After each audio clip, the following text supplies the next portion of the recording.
আমি এক জানাজায় ছিলাম একবার, বাপের জানাজা ছেলে পড়াইতেছিল, কিন্তু আল্লাহু আকবার বলতে পারতেছিল না, কান্নারে কানতে। ছেলে আলেম ছিল, কানতে কানতে কানতে কানতে বাপের জানাজা ছেলে পড়ানো, বোঝেন না, আল্লাহু আকবার বলতে পারতেছিল না, কান্নায় ভাঙ্গা পড়তেছিল।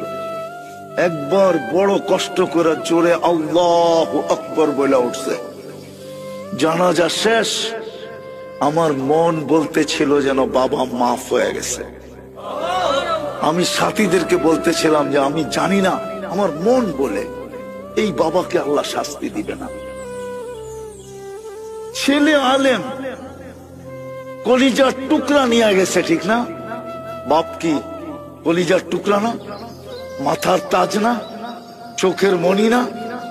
আজকে সমাজে নাম হইতে পারে, কিন্তু একদিন তো বাপ এটাই ছিল, ঠিক না?